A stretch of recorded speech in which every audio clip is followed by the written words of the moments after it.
With just days remaining in 2019 and the decade, I figured the best way to close out the year for a channel like mine is to take a look back at 5 of the most important Spider-Man moments to happen this decade. While a lot has happened with the character ranging from comics, video games, and film, there was a lot to choose from, but ultimately, I picked 5 of the moments that I felt had the most importance throughout the decade that will be remembered for years to come. So with that, let's begin my list of the top 5 Spider-Man moments of the decade ranked 5 through 1, with 1 being, in my opinion, the most significant moment to happen this decade, and I hope you enjoy. Beginning the rankings at number 5, we have the 2012 death of 616 Peter Parker in Amazing Spider-Man 700, which led into the 2013 debut of the Superior Spider-Man. While the story was controversial, there's no denying that this is one of the most memorable moments for the character this decade, with issue 700 ending 50 years of Amazing Spider-Man comics at the time, while also giving birth to an all-new Superior Spider-Man taking on the role of the character. To summarize the main point of the story, Peter Parker and Doc Ock swap minds, leading to the quote-unquote death of Peter Parker and the emergence of Dr. Octopus taking on the role of Spider-Man through Peter Parker's body. In fact, with the Superior Spider-Man, there technically wasn't an actual Peter Parker alive in the comics at the time, since the death of Peter Parker occurred a year prior in the Ultimate Universe, leading to Miles Morales becoming Spider-Man. However, that soon changed with the end of the Superior Spider-Man story arc in 2014 and the return of the Amazing Spider-Man series starring the true Peter Parker of the 616 universe. While controversial, the Superior Spider-Man story arc stands out as a memorable moment for the character in the 2010s, with the story being one to remember for years to come.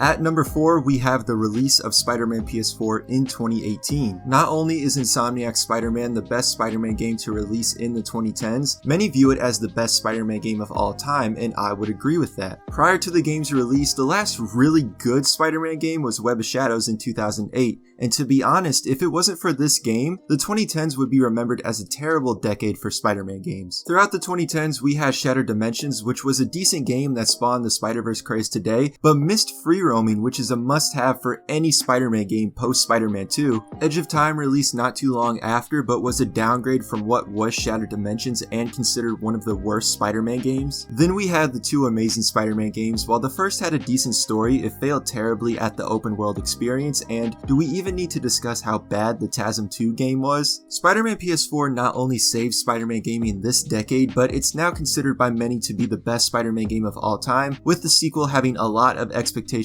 to exceed come the 2020s. To many fans of the character, this was their Spider-Man 2 for the PS2, and the release of Spider-Man PS4 stands out as a memorable moment for the character this decade. Number 3, or the most difficult spot to rank between the 3 remaining spots on this list, belongs to the creation of Miles Morales in 2011. While there were alternate versions of Spider-Man prior to the 2010s with the likes of Miguel O'Hara and Ben Reilly, in less than 10 years that Miles Morales has existed, he is now the second most popular version of the character not named Peter Parker, and was even the star of his own movie in 2018. While starring in the first ever animated Spider-Man film, which was one of the highest praised films among fans and critics, he also took over as Spider-Man in the Ultimate Universe post-Fallout and played significant roles in both television and video game. To this day, Miles Morales is not only the second most popular version of the character, but he also has more in store for him this coming decade, with the Into the Spider-Verse sequel releasing in 2022 and his more than likely role as Spider-Man in the next Insomniac game. Number 2 in the list, which I debated going back and forth to whether the creation of Miles was more important than this moment, is Spider-Man joining the MCU in 2015. At the time, this was something never seen before in film, 2 rival studios partnering to share one property. The Avengers set a new standard in 2012 with the shared universe, leading to one big event that would tie the films together. And even with the Amazing Spider-Man series going on at the time, fans were dying to see the character alongside the Avengers. It seemed like a long shot to see the character alongside the likes of Captain America and Iron Man due to legal reasons, but due to the failure of the Amazing Spider-Man 2 and the Sony leaks, one night in 2015, Sony and Marvel announced the impossible that Spider-Man would be joining the MCU. Despite what you may think about the solo MCU Spider-Man films, this deal saved the character in film, and if we were to make a list of the most hyped Spider-Man moments of the 2010s, Tom Holland's Spider-Man stealing Captain America's shield in the Civil War trailer would definitely be number 1. For a short time this year, Spider-Man would leave the MCU, but luckily a new deal came into play to keep the character around for a few more years, which would have made the list if no deal had been made. But for me, the second most significant moment for the character this decade after much debate is Spider-Man joining the MCU, which led to multiple appearances in Avengers films and 2 solo Spider-Man films connected to a bigger world.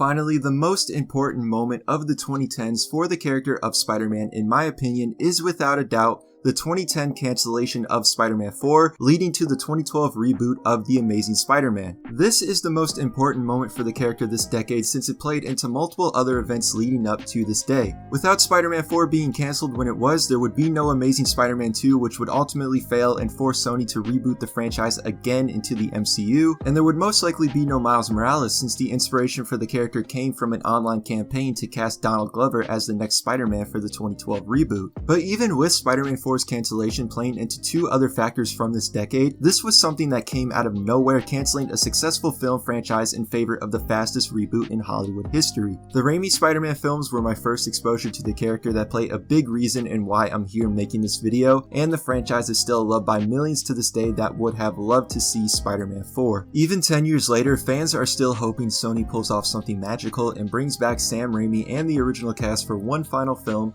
and due to the cancellation of this film playing a part in other events throughout the decade and its relevance today, Spider-Man 4's cancellation stands out as the most important moment of the decade for the character in my opinion, and the one that will be remembered the most when people think of the 2010s for Spider-Man. So let me know what you guys think. How do you feel about my list, and what do you feel are some of the most significant Spider-Man moments throughout the 2010s? I want to wish all of you a happy new year and thank you for getting to the end of the video, and as always, thanks for watching. Be sure to subscribe, follow my social medias, and I will see you guys again in 2020.